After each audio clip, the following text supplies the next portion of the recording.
So if you are starting out in photography, you're going to need some kit. That's pretty obvious, but there is an absolute minefield of kit to get. It's not just about cameras, you know, it's about lenses, tripods, bags, lens hoods and accessories and all of these things that you're going to need. Now, it doesn't have to be a fortune. You're starting off obviously, so you're generally on a budget. And what we're going to do in this video is I'm going to go through the essential kit that you need when you're starting up in photography. So firstly, let's talk about cameras. Okay, now I've got a whole YouTube video on cameras in depth, but we're just going to break it down into essentials. So you've got a mirrorless camera and a DSLR camera.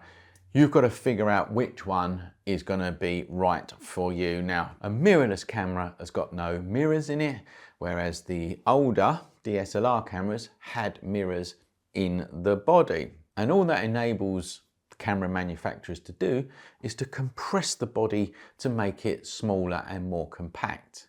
Now with that compactness comes extra cost. So really what it comes down to is if you're on a real budget, right, a real budget, then a DSLR is going to do you absolutely fine, especially second-hand ones. But going forwards, mirrorless is the way forward, all right? That is where most cameras are these days. There are brands that are still making DSLRs and there's still a place for them, believe me, but most cameras now are mirrorless.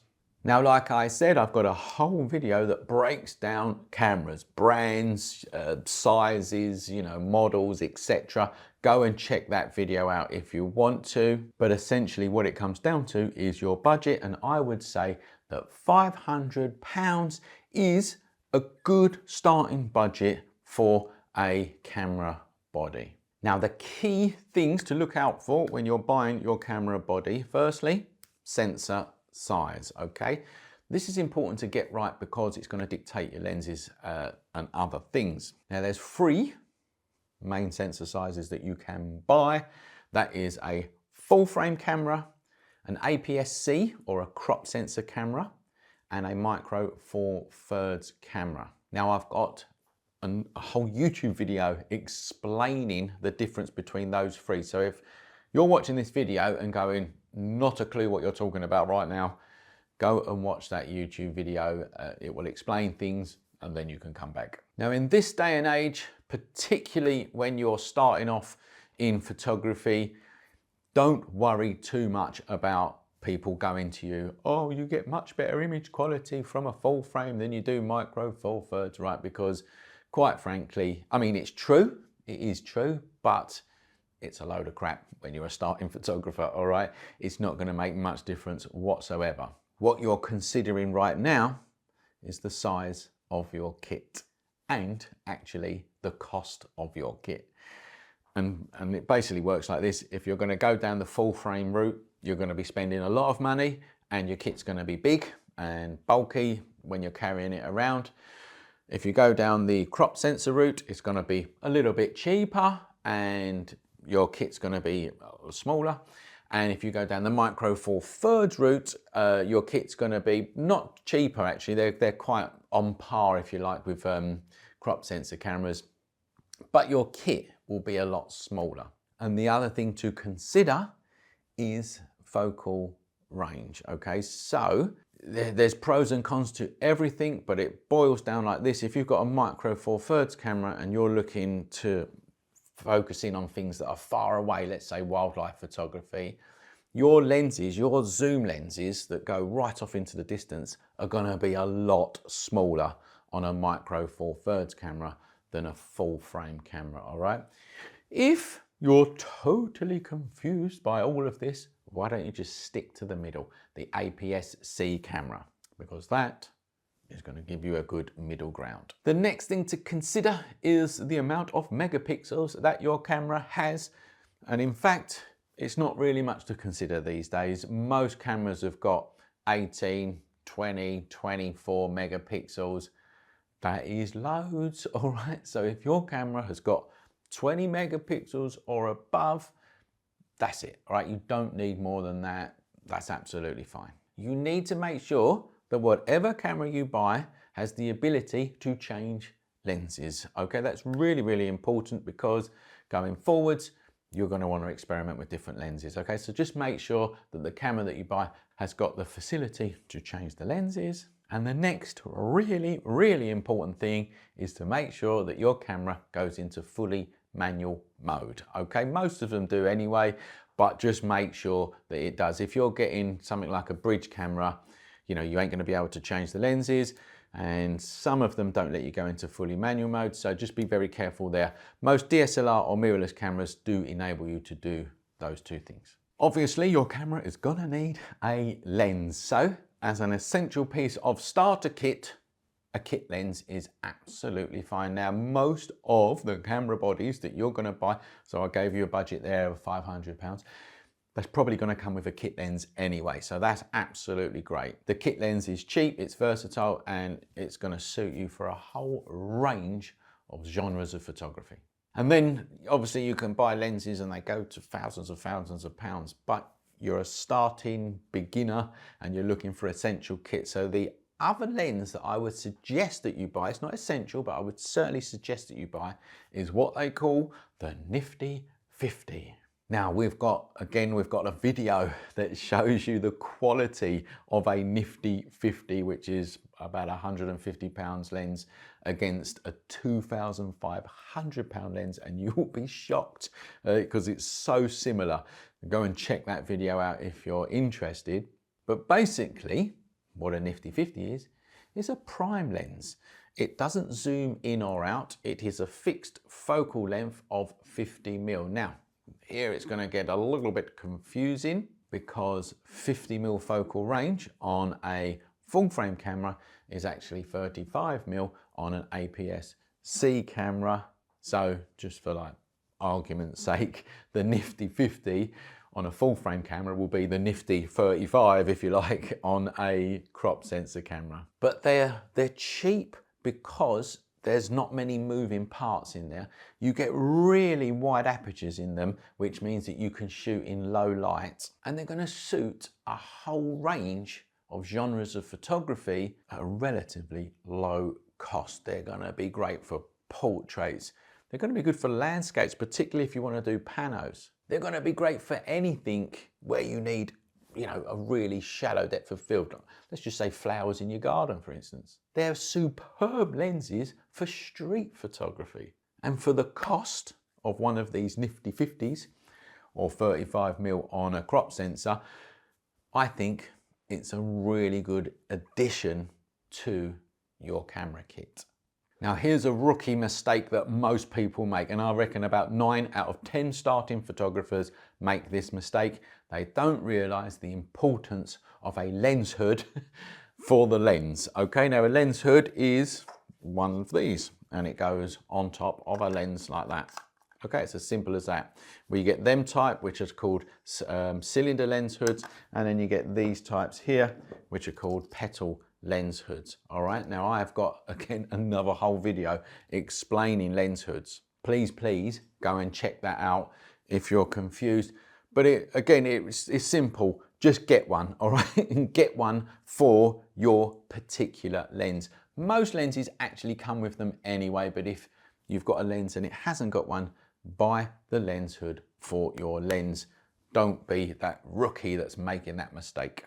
Just to put it in a nutshell, firstly, it protects the front of your lens, which is a great thing, but it stops lens flare and any light flicking across your lens, which is going to reduce contrast in your image. So now we're going to talk about tripods, but before we do, let me take this opportunity to tell you about the courses that we run at theschoolofphotography.com.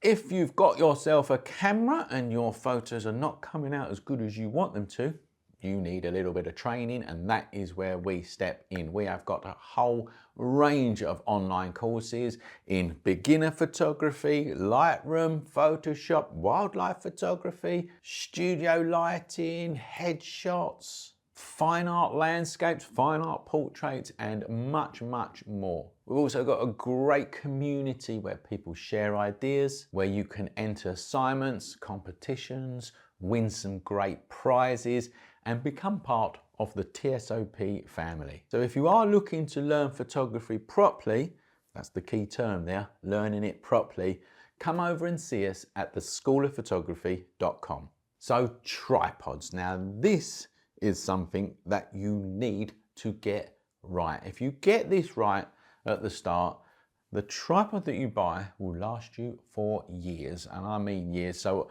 cameras, camera bodies and lenses and things like that, you do generally upgrade, get new ones, etc. But a camera tripod can last you years, so get this right. The primary thing to consider when buying a tripod is stability, okay? The fact that you want to carry it around and you want it to be light and stuff like that, that's great, but that is secondary to the stability. The stability is the important part, and if that means that you've got to buy a bigger one that's a little bit heavier, then that is exactly what it means. A few things to consider. Do not go beyond the 4-leg extension rule. And what that means is that when you've got a tripod leg fully extended, it's made of 4 parts or less. You know, I've seen them with 5, 6 parts, and the bottom of the tripod is about that thin, okay? You don't want that, okay? So stick to the 4 or less rule. Aluminium is a good shout because it's cheaper. An aluminium tripod, you can get carbon fiber tripods, which are great, and if you've got the money, go for it. But there's really no difference between them except for one is lighter than the other one. And the aluminium tripods, they're cheaper. So if you're on a budget, just grab yourself one of them. And don't be fooled by the height of the tripod that the manufacturer is telling you, okay? It's giving you its maximum height when the center column here, I'm just going to bring this in, when this center column is fully at the top. Now, what you want is the height of this bit here, the height of where all 3 legs meet, because up here, look at that there, look, already you can see that that is not very stable. This is like a bonus section. It's not where you're going to put your camera most of the time, okay? So don't be fooled by that height. This is the height that you want. And I would say, let's just put that down again. I would say that you want this section here to be roughly in your chest to neck area, okay? If you can get one that is that tall, where the 3 legs meet in this area, that's the way to go. The next thing with a tripod is the head that it comes with. Now there's 3 types of tripod heads. This one here, which is called a ball head. Ball heads basically sit on a ball like this. They are quick to use and they are compact, and that is the pros to them. Just put this to one side. Then you've got a pan and tilt head. They're a bit more bulkier, but much more accurate when they pan and tilt. And incidentally, actually, I've got a whole video on tripods, tripod heads, where we go into detail and show you models, etc. That is either, it depends on when you're watching this, but that's either out now or it's coming out very soon, okay? So if you're confused with tripods, go and watch that. But you get a pan and tilt head, and basically they're bulkier, but it separates the panning and the tilting, okay? It separates them 2 things, which makes things a little bit more accurate for you as you work. And then you get a gear head tripod, and that is the same as a pan and tilt head, but with small little increments, so it's very, very controllable. And that's for people that are interested in real precision framing. But it breaks down like this: a ball head, small, compact, quick to use, but not necessarily quick to be accurate, shall we say. Pan and tilt, a bit more bulkier, and they separate the movements into panning and tilting.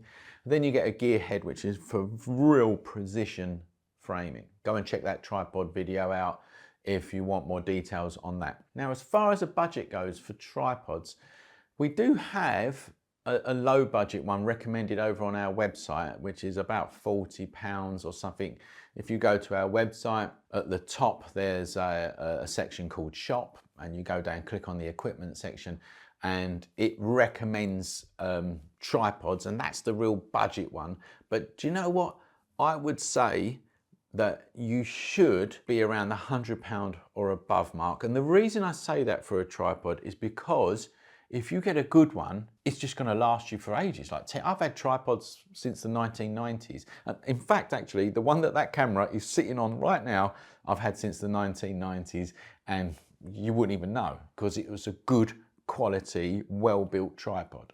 So that's just my personal recommendation. You can get really budget ones for about 40 quid, and they're all right, don't get me wrong, they will do the job. If you stick to £100 or above though, you've got a tripod that's going to last you for years. And of course, you're going to need memory cards to stick into your cameras to capture the images, right?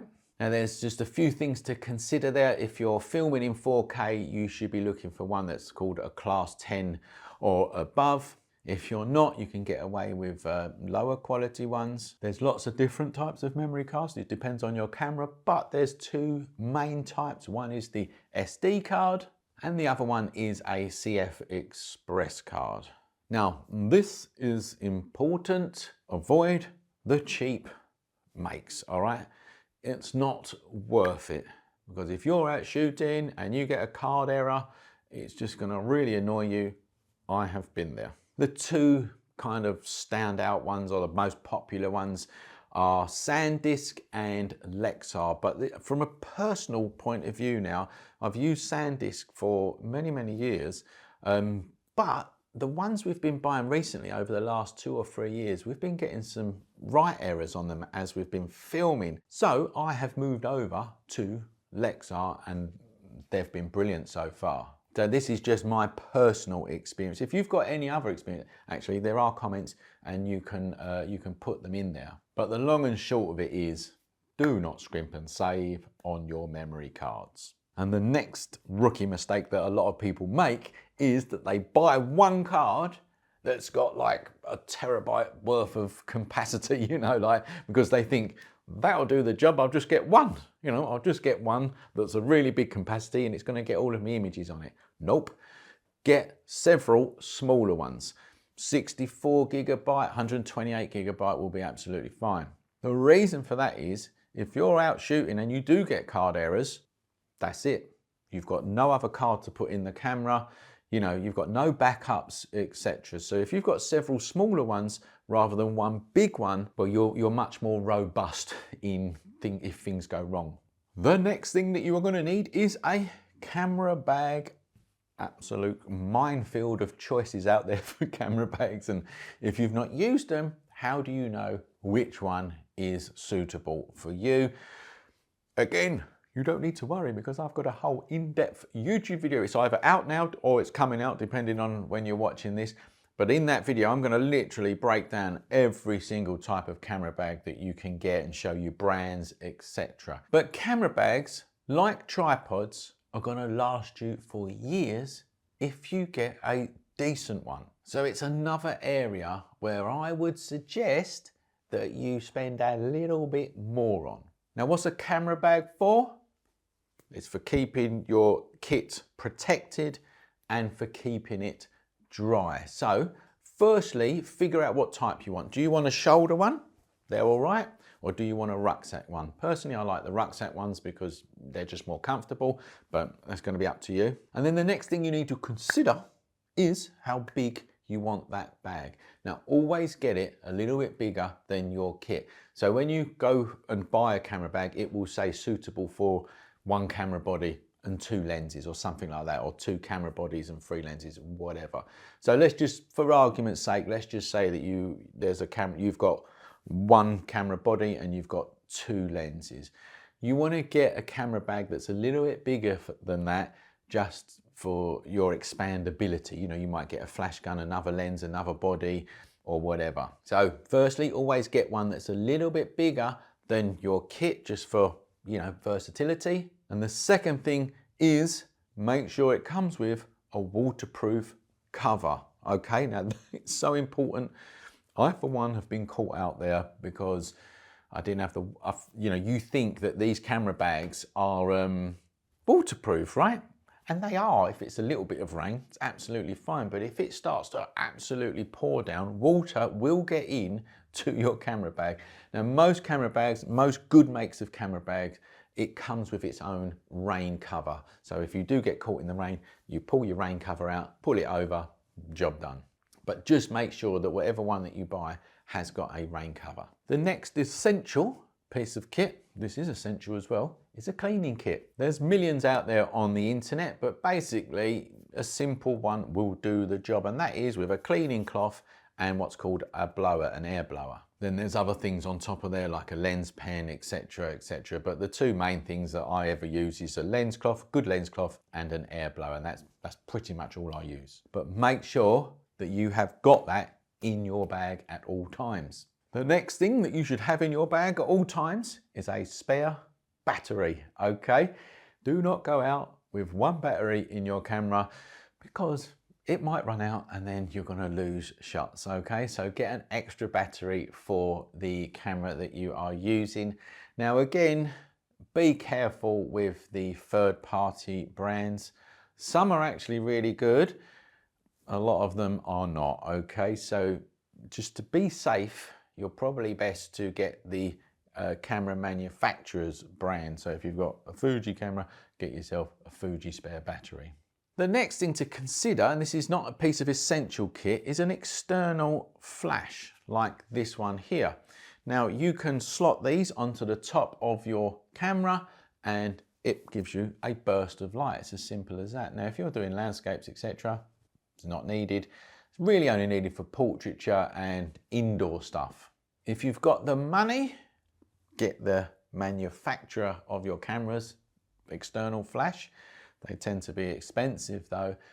But you know what? There are some decent third-party external flashes that you can get that are cheap, and they're so cheap that if they last you a year, that'll be all right. So if you're just experimenting, you may want to get yourself a third-party external flash. But the important thing to consider here is when you're buying it, make sure it is compatible with your camera brand and your camera model. So it will list off the camera models that it's compatible with. Make sure it is compatible with your one. The next thing that you should keep in your camera kit is a remote shutter release. Now, they come in many different shapes and sizes, and in fact, a lot of cameras have an app that you can put on your phone, and then you can connect that to the camera and you can fire your camera off remotely from your phone, all right? So it may be that you don't even have to buy one of these, but basically it fires off the camera without you touching it. So if you're on a tripod, you've got a lovely scene, if you take a picture, you're touching the camera and that camera could slightly move and that could give you camera shake. So that a remote trigger is essential for taking very, very still pictures. Now, as this video is essential kit for people that are starting in photography, I'm not going to go into much more detail here because it's going to blow your mind, but as you progress you might want to start looking into filters, other types of lenses, etc.